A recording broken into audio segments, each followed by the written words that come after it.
Hey, this is Kevin Trudeau in the studio, and I'm very, very excited to put together this series of tapes on leadership. Now, the reason I'm putting together this series of tapes on leadership may surprise some of you, because a lot of individuals say, I don't want to or I don't need to study leadership because I'm not in a position of leadership. I don't have a large organization. I don't have a lot of people in my organization. I don't have employees or staff members.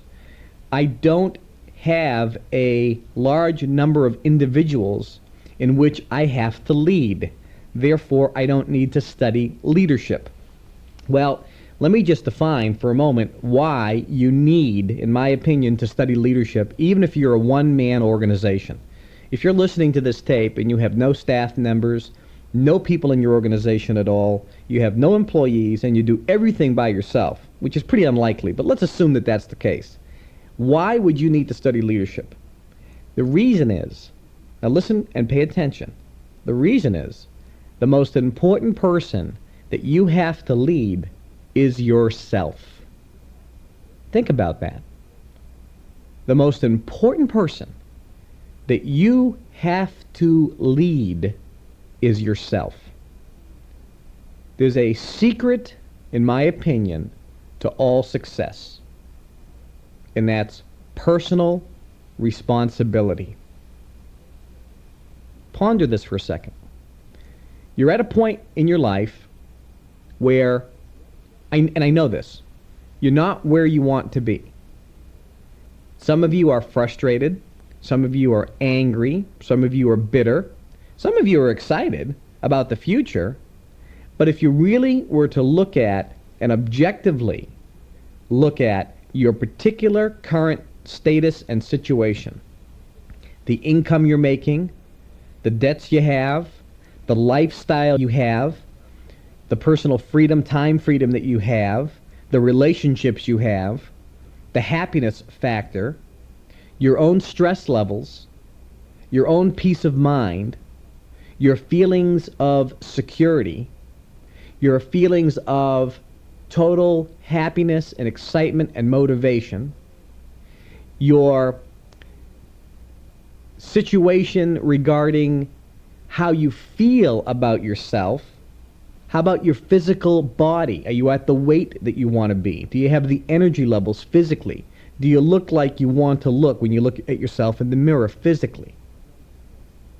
If I were to ask you these questions one-on-one, I think most people would say that they are unhappy with many, if not all, of those particular situations in your life. You have not achieved at this moment in time what you want. And some of you are angry because you're looking at the age that you're at and the amount of time that you've been involved in the business or different money-making opportunities or different business opportunities or careers or relationships or whatever. And you kind of think, life has seemed to pass me by. I haven't achieved the goals and dreams I want. And you begin to doubt and wonder if you ever will. The fact is, when you're at that point, every person begins to blame their surroundings. They blame their seniors or superiors. They blame the leaders above them in the organization or the job. They begin to blame the spouse, the kids, the in-laws. You blame the government. You blame the economic conditions. You blame your job, your boss. You begin to blame me. You begin to blame the system, the training, the materials you've been presented. You begin to look outside and start pointing the finger, and you try to justify why you're not at the level in life that you want to be. You start saying the reason is, it ain't me, it's so-and-so, or it's such and such, or that person made a commitment and didn't follow through. I was told this and it didn't happen. So-and-so promised me that. I was expecting such and such. That's why I am not at the level I want to be at. It ain't me. This was changed. That happened. This situation occurred. You begin to look at outside forces as if you are some kind of puppet, like a marionette, with strings attached to you, and some puppeteer, when he pulls a string, your hand moves. You begin to feel like you are not in control of your own life and destiny. You begin to feel as if you're at effect to everything else around you. You begin to feel like you're a ship without a rudder that's being blown hither and thither by the wind and the waves. And you don't have any control over where you're going or what the next situation's going to be. You just have to go with it. You don't have the ability to go where you want because of all of these outside influences. Now think about it. I think a lot of you right now are going, Some of you are going, no. Or some of you are saying, well, you don't understand, Kevin. I was promised such and such by so-and-so. Or you don't understand. The person that brought me into this business left or quit, or they didn't help me. Or when I call the office, I can't get through, and this doesn't work, and that's not effective, and this is too expensive, and that's not working, and so-and-so's quitting. And you don't understand, Kevin, that these forces are affecting me. Well, the point is there are always going to be outside influences in our lives. But here is the bottom line, gang. When you believe and you feel that these forces are stronger than you, that these forces actually have an effect on you, you will never be happy. You will always have stress. You'll never get out of debt. You'll never make your dreams come true. When you believe that you're that puppet on a string that's being controlled, when you believe that you are at effect to your surroundings, that your surroundings control you or have major influences on you, you'll never, ever be happy and get in life the things you want. There's a 10-second miracle. And that 10-second miracle is the moment that you decide to take personal responsibility for everything that happens to you. When you decide that I am at cause over everything around me, when you make the decision and come to the knowingness that you control the outside influence, that you control everything around you, that you have 100% authority over everything in your environment, that you can make anything happen in your life.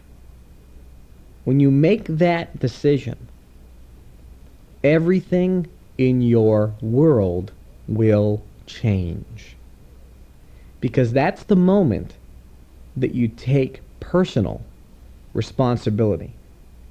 And at that instant in time, you send out an energy that beams from within you, and it changes everything in your surroundings. You become like a magnet for success, and everything will start working to your advantage. At that moment, you have put into motion the things that will make all of your dreams come true. And that's why I want to spend a great deal of time giving you an overview of leadership. Because personal responsibility starts with being a leader to yourself. You have to lead yourself first. You must be a leader, a commander. And the most important person that you command is yourself. You must take control, take charge, and begin to lead yourself. You need to take control and command of your emotions, your thoughts, your actions, your decisions. You must take control over how you respond to everything around you. Zig Ziglar made a great statement. He told me once, Kevin, it's not the situations around you. It's how you respond to those situations around you. And I said, Ziglar, explain that. He says, well, most people react to situations instead of responding to them. When you respond, you're taking control over them. When you react, you're in a defensive posture, and they are taking control over you. Do you understand that? That's why leadership starts with you first. On this series, I'm going to give you an overview on leadership. I'm not going to get into every minute detail. I'm going to start you on the process and give you some very specific steps. And I've chosen a person to be the main example, General George S. Patton, Jr. The reason I've chosen General Patton is, many of you know, I'm kind of a military historian. I love reading biographies. And I've studied great commanders in the military throughout history. War has always been an outstanding example where leadership can be quantified in success or failure. There's no middle ground. We're using George S. Patton Jr. because he has been one of the, if not the, most prolific, successful American leaders in history. As a matter of fact, he has been one of the greatest military leaders in history, period, in any army, in any country. And he has written down himself, not my analysis, his own words, what he believes leadership consists of. And we're going to go through these one by one. And I believe that if you listen and hear what I'm saying, and you apply these principles today, not tomorrow, not next week, not next month, today, you're going to make a dramatic shift in your success potential. Today, you're going to be happier. Today, you're going to start taking personal responsibility for everything in your life. And today, you're going to start moving forward toward victory. Well, what is leadership? How do we define it? Patton said it best: a commander will command. Now think about that. A commander will command. The first thing you have to understand is you are the commander. You are the general for your life. You are in control. You can cause anything to happen in your life. You have been given that command. Now, it's a deceptively simple phrase, but Patton says command, not manage. And he spoke about commanding and taking charge often. See, what does a commander do? He commands. When I was with General Norman Schwarzkopf, he told me that when he was put in charge in the Pentagon of a particular area, his first day on the job, his senior officer came in and said, I'm going to Europe. I'll be gone about a month and a half. And Schwarzkopf said, well, wait a minute. What do I do? What do I do? What do I do? I don't know anything about all these areas. This is my first day, my first day here. What do I do? And the general told Schwarzkopf, take charge. That's what you do. You take charge. In other words, you are in command. See, Patton said a commander will command. Will. He has no choice. That's what he does. You see, if you don't do it, You're not a commander. You're not in charge. You're now at effect. And knowing that you are the leader of your life, knowing that you can cause everything to happen, is where it starts. And some of you don't yet grasp that you, in fact, do have responsibility for everything that happens in your life. You blame others. Well, let me say it again. Anything and everything that happens to you, you have caused. Everything and anything that happens to you, you has made that occur. You caused it to happen. It's your responsibility. You know, when I was away in prison for 2 years, I met a lot of people. And the sad thing is, very few of them took responsibility for their actions. One of the reasons why my life radically changed is because I learned a great lesson. And that lesson is, I was one of the only people that took full responsibility for my actions. I said, I did wrong. I am responsible for the situation that I'm in. And if I caused myself to be here, I have the ability to cause myself to be anywhere I choose, good or bad. I have the power. You have to know that you have the power. What are the qualities of a great general? If you believe that you're a commander, if you know that you have to and have no choice, you must take command, you must take responsibility for yourself, you must lead yourself first. What are the qualities? Well, let's go back to Patton. Patton says, number 1, tactically aggressive. That's the first quality. Tactically aggressive. He loves a fight. Well, see, most of you are wimps and whimper and whine and complain. Let me tell you something. A real man loves the sting of battle. A winner loves a fight. A winner loves a challenge. A winner knows that they will win. They are tactically aggressive. And there's a key word, tactically. That means they are aggressive not to the point of being foolhardy, but they love a fight. It gets the adrenaline going.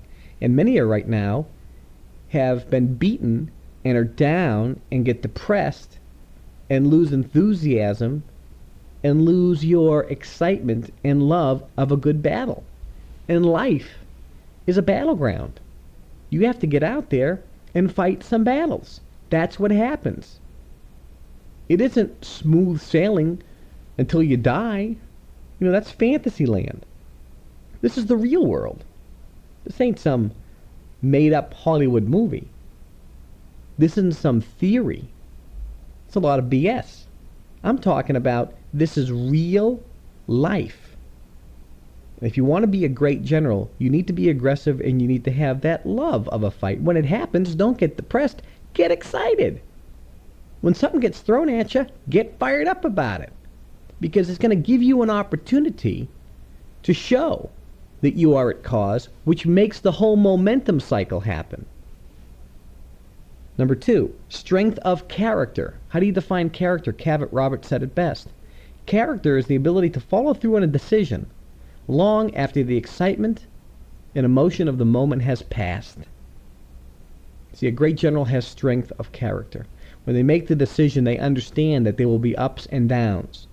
There will be defeats, disappointments, challenges, but that's okay because they have strength of character. They follow through on decisions long after the excitement and emotion of the moment has passed. Ask yourself, if you go back in time, have you exhibited strength of character? Well, let's go back and ask the simple question. Are you at the point in life that you want to be at? Are you happy? Are you financially free? Are you rich? Are you financially independent? Do you have the things in life you want? Do you have the goals and dreams that you're after in your possession? No. No, you don't. And that means there have been some errors in your past. You're going to have to change some things. You're going to have to do some things differently than you have in the past. There are times in life when you have not exhibited strength of character, and that's okay. We don't go back and cry about what we did. We go back and learn from what we did and said, what could I have done differently in that situation that would have changed that situation? And then, fine, knowing that, going forward, I'm going to pay attention. And the next time that I'm at a point where I'm not showing strength of character, I'm going to rise above it and show strength of character. Do you get that? Number 3, steadiness of purpose. It goes and flows with strength of character.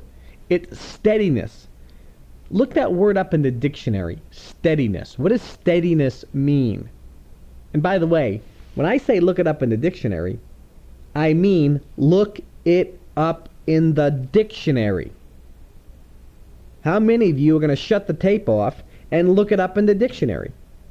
Most of you will say, well, I'll go back and do that later, and you'll never get to it. Ha-ha. What you just exhibited is lack of strength of character. Because when I said looking up in the dictionary, you said, yeah, I'm going to do that. Character is following through on a decision long after the excitement of the moment has passed. Do you understand? You need to start with the little things first. Steadiness of purpose. Look up the word purpose. Shut the tape off right now and look up the word steadiness and look up the word purpose. And I want you to come up and verbally say out loud the definition of steadiness of purpose. Shut the tape off and do this right now. Exhibit strength of character right this moment. Start taking responsibility. Start taking charge this very second. And you'll start turning your life around this moment in time. Shut the tape off and do it now. We're back. Some of you just not even shut the tape off. That's okay. I'll go on anyway. Maybe some of this stuff will sink in. 4, acceptance of responsibility. Interesting. General Patton, a cadet at West Point, wrote down in his journal the qualities of a great general, and the 4th one was acceptance of responsibility. Responsibility. I take responsibility for everything that happens in my life, good or bad. I'm not blaming anybody else. I'm not blaming the circumstances. I'm not blaming the business, the economic environment, the tools, the tapes, the seminars, the books. I'm not blaming the people that brought me into the business. I'm not blaming the teachers. I'm not blaming leaders that I follow. I'm not blaming the products, the marketing strategies, the techniques. I'm not blaming anything for my success or failure. I am taking responsibility. Number 5, energy. Energy. Energy can be defined many, many ways. Motivation, physical energy, strength. Patton talks a lot about physical activity, and he talks a lot about exercise, where his commanders must physically exercise their bodies, because he knows that by having personal power, if you feel good in your body, if your body feels dynamic and full of health and life and vitality, you're going to be better off. But he reverses it. He actually talks about later on that the body should never dictate the mind. The mind controls the body. So energy starts with a thinking process first. But you need to have physical energy, which means you should be eating right, which means you should be taking food supplements, vitamins, minerals, and so forth, and we have great ones in our product line. You should be physically exercising, and I don't care if it's going for a walk, move your body. Get some energy. Get a massage. Do something with your body so you can increase your energy and vitality. One of the things that I've done recently that has dramatically increased my physical energy is I stop eating after 6 p.m. I have a nice breakfast. I have a nice lunch. Sometimes I eat at 3 or 4 in the afternoon too, a little snack. Maybe something light at 5 or 5:30. But I'm done eating. By 6 o'clock, I am through eating. I don't eat for the rest of the night. Drink a lot of water during the day. I drink some coffee, but nothing else, no sodas. I drink water, some coffee. And in the next cup, I have full. I am full of energy. I'm waking up before my alarm clock goes off, and I feel physically great. And it's had a very powerful effect on me. And number 6, good health, which goes along with energy. A good commander will have good health. Those are the qualities of a good leader. The next axiom that Patton uses: always lead from the front. Now let me read Patton's words. Young lieutenants have to realize that your platoon is like a piece of spaghetti. You can't push it. You've got to get out in front and pull it. You see, a leader leads from the front, not from behind. You as a leader must take the risks, the same ones that you ask other people to take. You have to set the example for others to follow. There's a beautiful poem, and I'll just give you the first line to it. It says, I'd rather see a sermon than hear one any day. See, a leader is out in front of the pack. You're doing it. You're showing what it takes. That's what leadership is. Dominate, but never domineer. Now, it's very interesting because the words seem similar. What I would recommend you do, as a matter of fact, I'm not going to recommend. I'm going to tell you to do it. I'm going to tell you to do it. Shut the tape off, get a dictionary, and look up the word dominate. Then look up the word domineer. So these two words, you must have a clear definition. Read the definitions, then repeat out loud, dominate means blank, and then say domineer means blank. And then come back to the tape. Okay, Patton's commands here was dominate but never domineer. In dominating, Patton did not domineer. He always led his men. He didn't rule them. And there's a big difference. There's a delicate balance between pushing and guiding. A genuine leader leads. He mentors. He guides. He sets examples. He mediates. He makes decisions. But whatever else he does, a real leader does not merely command. He actually does. He's not just barking orders. He's actually doing out in front.